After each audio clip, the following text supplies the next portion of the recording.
All right, so we are going to open up with a pet peeve of mine, a pet peeve that has been kind of in my head since my time in 2011 when I entered the classroom. And it goes a little something like this. You know, you talk to somebody from industry, somebody maybe from education, and they say something like this cliche here: teachers must prepare students to thrive in a world that doesn't exist yet. And every time I hear this, every time I've heard this, I think like, what? What do you think? Like, do you think teaching is easy? Do you think that this is just something we can snap our fingers and do? This is not a piece of cake, right? How do we do that? In tons of industries around the world, we are trying to figure out how to prepare ourselves for the future, and people fail all the time. And then we take this incredible challenge and we put that onus on educators as well. This is something that's kind of been happening for years. And I guess the good news here is that this is a project that we are turning our attention towards. How do we, as a K-12 sector, prepare for the future? And how do we do that in an equitable way? So this session, this short session, is going to give you a taste for how we at the K-12 Lab, and with help from some of our colleagues at the D.school like Lisa, are thinking about this. Louie, over to you, my friend. Thank you.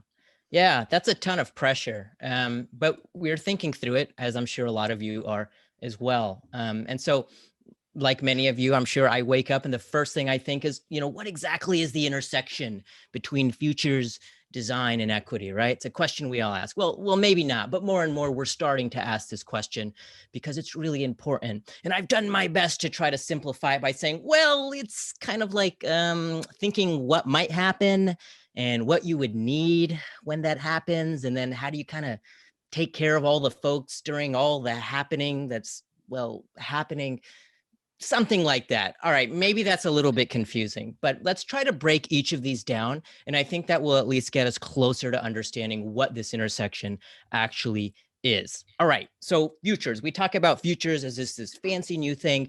All it is simply is how we might think about where the world is going, right? How's the world changing and why? And this is kind of like a macro level of thinking, right? We're looking at trends today. We're identifying the meaningful changes that are already happening. And this is providing us some insight so that we can say, what might happen on the future? Now, a couple things about futures that Ariel, I think you wanted to share. Well, we are sort of new on this journey of exploring futures thinking. And it's super interesting because it comes from many different places that are diametrically opposed. So like imagine scenario planning from the government, from the army, from the boardroom of corporations. Imagine Colin Powell on the one side, right? Very much buttoned up, very practical and logical. At the same time, imagine Sun Ra, imagine George Clinton, imagine Black Panther and science fiction, and this creative, imaginative practice of exploring new futures that might come to be. And like futures thinking kind of sits at this tension. So that's something we find is very interesting, especially because of its multidisciplinary potential. So that's just a taste of what futures thinking is. Well, you might be asking about kind of design. And hopefully you know a little bit about that because, well, you came to this program for the D-school. Design, when you combine it with futures thinking, it asks what might people need in those futures, right? Futures thinking gives us the trends. It gives us that large picture. Design thinking is a smaller picture of, if we look at particular folks, what do they need? It's a micro understanding of these individual stakeholders. And then lastly, this idea of equity. Equity tells us, what do we do about the historical injustices we inherit? This is where an understanding of the past is really critical and useful, because part of what happens when we move into the future is inheriting structures in the past that are likely to recreate themselves, right? So we need an understanding of that if we are to change positively or disrupt those patterns that we see in our society. And I think the next slide here, Louie, you're going to take all that complex stuff and try to streamline it into one example that we can think about, right? Yeah, let's do that. Let's all put on our teacher hats for a moment. And earlier in the main room, Laura had kind of mentioned this idea of time traveling. And let's do a little bit of time traveling here, okay? So we all have our teacher hats on. I want you to imagine you're going into a time machine. What place could you go? If you could go back in time anytime, where would you go? Obviously, you would go 5 years ago. That's it. That was as exciting as it could get. So 5 years ago, I want you to think that it's 2016, right? And we're educators. And we started doing some futures thinking, right, in 2016. And we started looking at trends. We looked at the population rise. We started looking at the interconnectedness of the entire world. And we started wondering, what if something catastrophic was going to happen and we wouldn't be able to teach in person anymore? We just envisioned that, right? You know, maybe it could be some horrible, monstrous pandemic of a disease or anything else. But that's all we did, right? We looked at what we were seeing and we said, could this be a reality? Well, what would be true if it was? All right. So after that, we started thinking about what we might do if that were to occur. And we said, well, if we couldn't teach in person, we'd obviously have to teach remotely. So what if there was some sort of digital platform for us to be able to do that that was really effective and really strong? Okay, well, that's the design element of it, right? So we might sit with some teachers, we might sit with some students and say, hey, what kind of platform would be a good medium for us to be able to do this? And then we would design that platform, right? Okay, well, we weren't done there. There's another element to it. We had to think about, there's a huge economic divide. There's all kinds of challenges. And what that means is, in this context, not everyone has equal access to the technology that would be necessary to use a platform like this, right? So again, we kind of use design and we think about what equity would look like in this realm. And we said, well, we might at the bat start designing programs and services for students so that they could, get the devices that they need. They'd have access to Wi-Fi. That way, in this possible future, right? Maybe something happened in 2020, 2021, where we were teaching remotely. That would be queued in. That would be ready to go. And we would have a kind of more confidence if that reality came to fruition. Well, it did, right? And maybe if we were more inclined to think about these potential futures, we would have been more prepared. Like many of you, I'm sure I was also really struck by just how different everything was and how just illy prepared I felt. So futures, one of the things it does is help us think about these kind of new realities that could potentially happen. Okay, one more thing before we move on into actually doing things.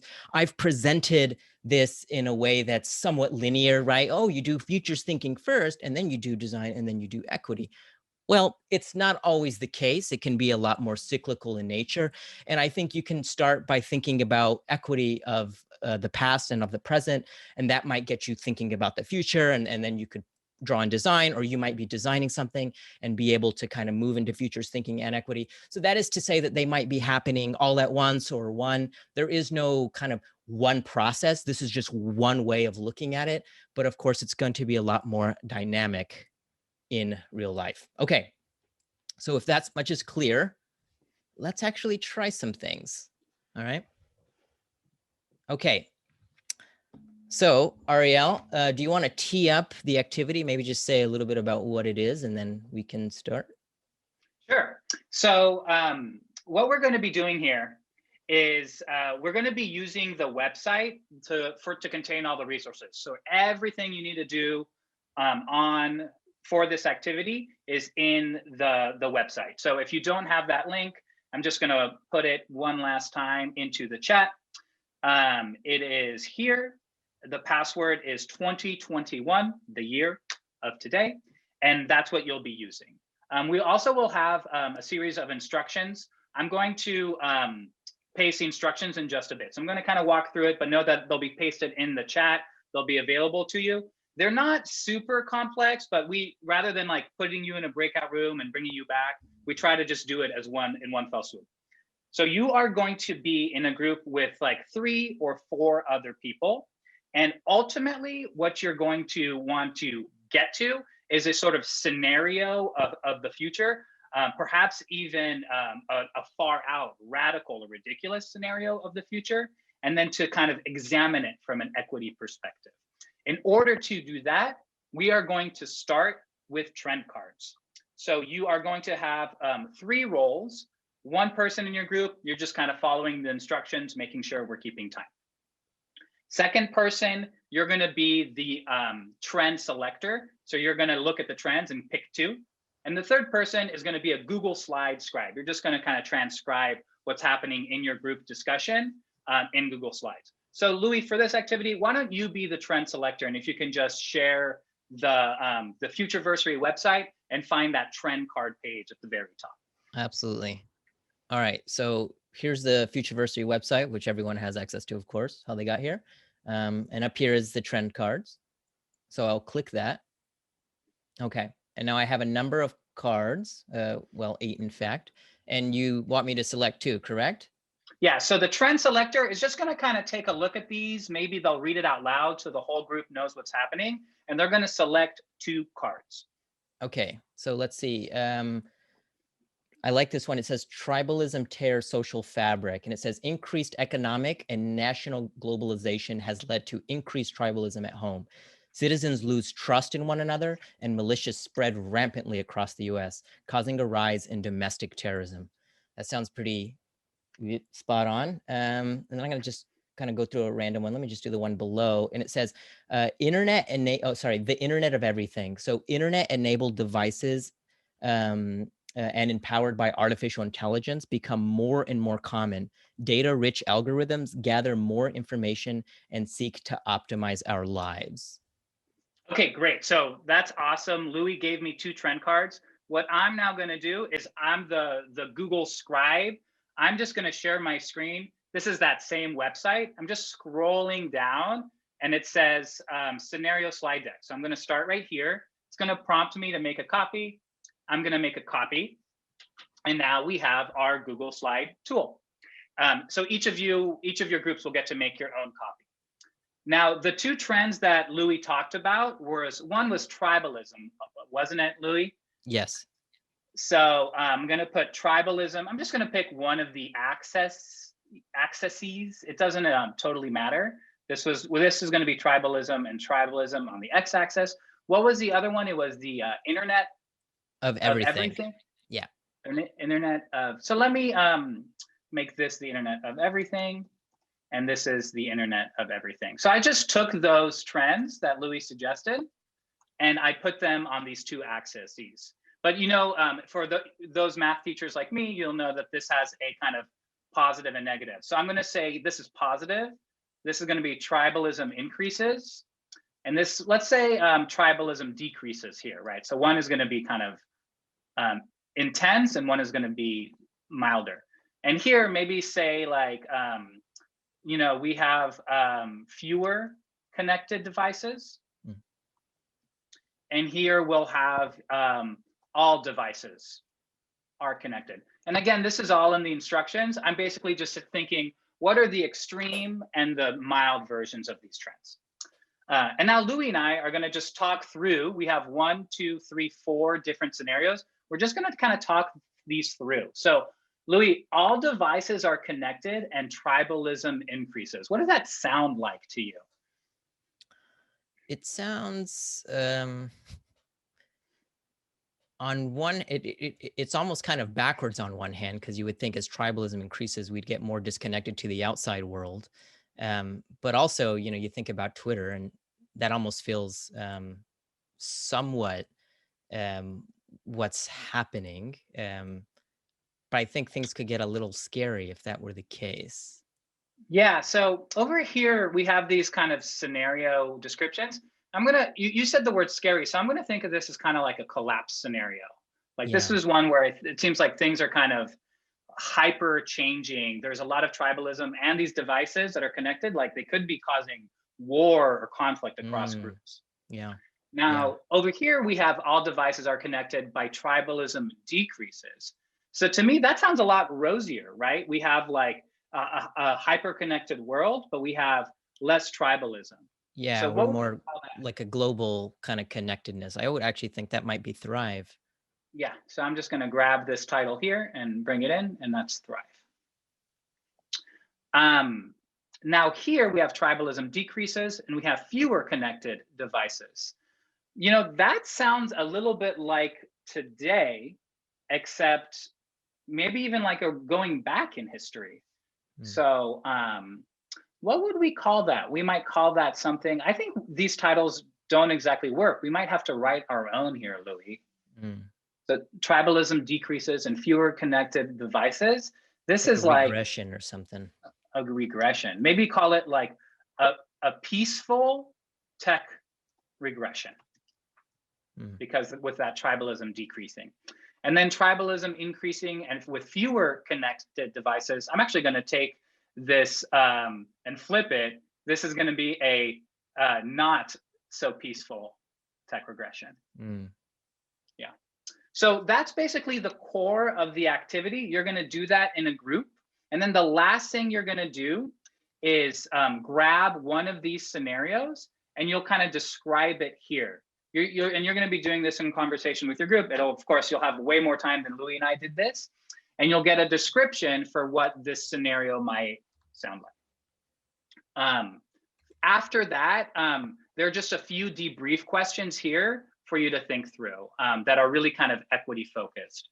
But I think we've already taken up a fair amount of time. We want to get you to go to this. So we'll leave you to kind of discuss these in your groups. So as I stop share here, I'm just going to copy and paste the instructions, very similar to what we went through.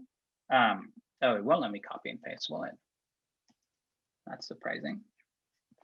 Well, maybe something with my Zoom settings. Okay, so if you, those instructions are available on the website. So let me just show you where those are, and then you should be good to go. So if you are on the Futureversary website, which we linked to, you just go to that same page, the trend card page, and at the the 3 links at the bottom, one of them says instructions. So you would just click over here, instructions. So that's where those are available. Okay, we feel like we covered a lot of ground, but we think you're in good hands with all these resources. We're also in the main session. So if you have questions at any time, just either send us a message or come into the main session and then we'll pop in and help you. Before we go, are there any questions? Speak up or put them in the chat.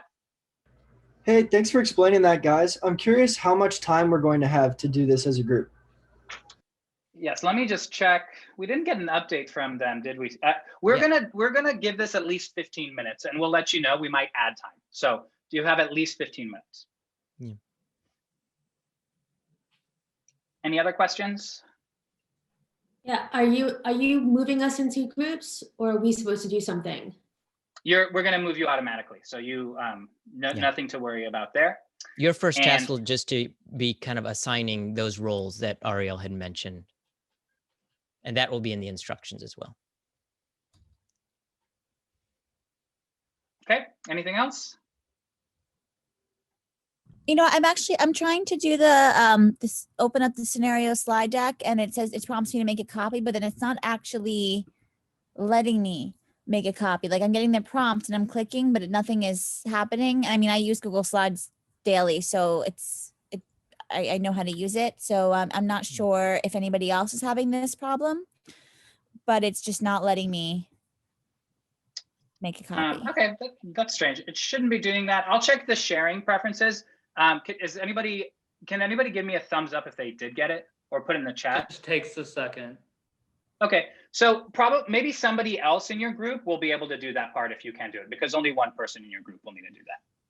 And it seems like I'm looking now in it the finally chat. went through. It just seemed like maybe there was just too many people or something, because now it just finally, that whole time we were talking, it finally just now did it. So it's too popular, so yeah, it just had to wait. All right, I'm going to send you to breakout rooms now. Again, you should be good, and we can help out. We are at your disposal in the main session